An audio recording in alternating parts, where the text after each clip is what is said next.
fungsi dari gizi ibu hamil.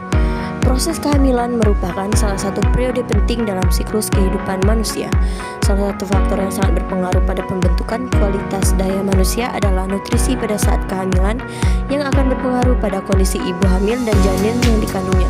Saat ini, abortus, bayi lahir mati, berat badan lahir rendah atau BBLR, kelahiran prematur, dan gangguan pertumbuhan janin masih menjadi masalah utama di beberapa negara dunia, terutama di negara-negara miskin. Perubahan fisiologis ibu hamil. Yang pertama ada perubahan pada payudara. Pada trimester pertama, payudara akan terasa penuh, perih, dan lebih sensitif pada saat usia 4 minggu kehamilan. Estrogen dan progesteron adalah hormon utama yang paling berpengaruh terhadap perubahan payudara tersebut. Peningkatan estrogen menumbuhkan jaringan lemak, saluran mamae, alveoli, dan puting susu. Progesteron memicu dalam pertumbuhan jaringan glandula dan alveoli lobular. Setelah 2 bulan, payudara akan mulai membesar dan sirkulasi pembuluh darah meluas dan pembuluh vena menjadi lebih terlihat di bawah kulit.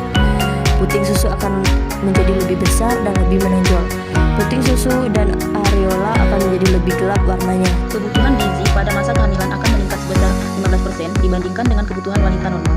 Peningkatan kebutuhan gizi ini dibutuhkan untuk pertumbuhan rahim atau uterus, payudara atau mamae, volume darah, plasenta, air ketuban, dan pertumbuhan janin. Makanan yang dikonsumsi oleh ibu hamil akan digunakan untuk pertumbuhan janin sebesar 40% dan sisanya 60% digunakan untuk pertumbuhan ibunya. Untuk memperoleh anak yang sehat, ibu hamil perlu memperhatikan makanan yang dikonsumsi selama kehamilannya. Peranan zat gizi pada masa kehamilan. Energi dibutuhkan ibu hamil untuk pemekaran jaringan ibu, penambahan volume darah, pertumbuhan uterus dan payudara, serta penumpukan lemak. Dan pada trimester 3, energi dibutuhkan untuk pertumbuhan janin dan plasenta. Vitamin A, asam folat, dan yodium memegang peran penting pada tahapan embryogenesis yang terjadi pada usia 8 minggu kehamilan.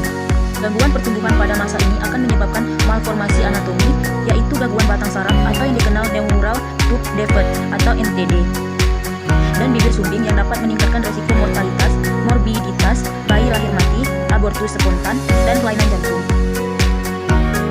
Interaksi asam folat, vitamin A, dan yodium dalam perkembangan. Otak yang menunjang kecerdasan anak. Pembahasan sebelumnya telah diketahui peran masing-masing dari zat gizi asam folat, vitamin A, dan yodium dalam proses embryogenesis. Namun, dalam prosesnya ketiga zat gizi tersebut tidaklah bekerja secara terpisah, namun ada kaitannya satu dengan yang lain. Tahapan perkembangan otak selama embryogenesis yaitu saat batang saraf menutup atau tahap awal perkembangan otak, dan setelah 15 minggu kehamilan atau akhir perkembangan otak saat neurogenesis, migrasi sel, dan sinaptogenesis. Pengaruh asupan ibu hamil terhadap produksi air susu ibu.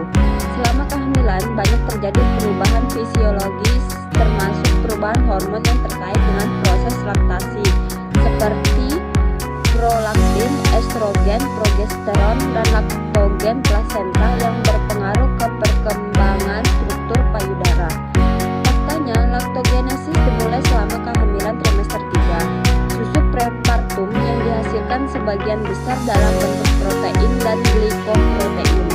Lemak dalam jumlah besar ditemukan dalam sel alveolus dan permukaan luminal. Setelah persalinan, perubahan ukuran dan jumlah distribusi lemak menurun saat laktasi dibandingkan dengan saat kehamilan. Penilaian status gizi ibu hamil. Pada saat kehamilan sangat penting bagi ibu untuk mencapai dan menjaga kondisi kesehatan yang optimal. Salah satu cara untuk memantau status kesehatan ibu hamil melalui penilaian status gizi. Status gizi ibu hamil dapat dinilai dengan menggunakan 3 parameter yaitu 1. Kenaikan berat badan, 2. Lingkar lengan atas, dan 3. Kadar hemoglobin atau Hb. Permasalahan gizi dan kesehatan saat kehamilan. 1. Kekurangan energi kronis atau KEK. Riskesdas 2013 menunjukkan prevalensi ibu hamil KEK 15-49 tahun sebesar 24,2% dan prevalensi tertinggi ditemukan pada usia remaja 15-19 tahun sebesar 38,5% dari total ibu hamil KEK dibandingkan pada kelompok lebih tua 24 tahun sebesar 30,1%. Minimnya asupan energi kurang dari 70% dan protein kurang dari 80% menjadi faktor utama penyebab KEK pada ibu hamil selain kondisi infeksi yang mungkin menyertai. 2. Anemia. Ibu hamil dinyatakan anemia jika level hemoglobinnya kurang dari 11 gram per dl atau hematokrit kurang dari 33%. Hemoglobin adalah besi berikatan dengan protein di sel darah merah. Hematokrit adalah rasio sel darah merah dengan volume total darah. Anemia bisa disebabkan karena kekurangan zat besi, asam folat, dan vitamin B12. Namun sebagian besar anemia disebabkan kekurangan zat besi. 3. Diabetes. Diabetes pada kondisi hamil memerlukan perhatian khusus pada pola makan, monitoring rutin kadar glukosa darah, dan melakukan latihan rutin. Jika ibu hamil sebelum proses kehamilan sudah mendapatkan injeksi insulin, maka kondisi hamil dimungkinkan membutuhkan penambahan dosis injeksi insulin khususnya pada trimester 3. 4. Hipertensi gestasional. Selama kehamilan, terjadi perubahan hormonal yang menyebabkan penumpukan cairan atau edema.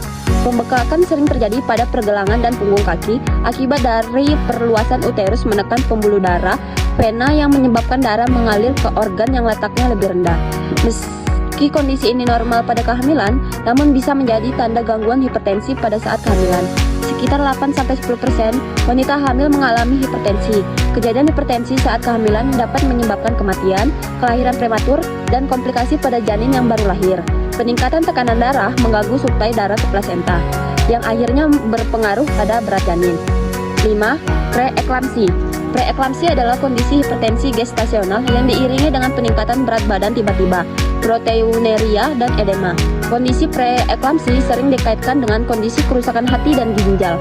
Preeklamsi terjadi pada 5-8% kehamilan dengan penyebab yang kurang diketahui. Ibu hamil dengan preeklamsi membutuhkan perawatan khusus dan harus bed rest.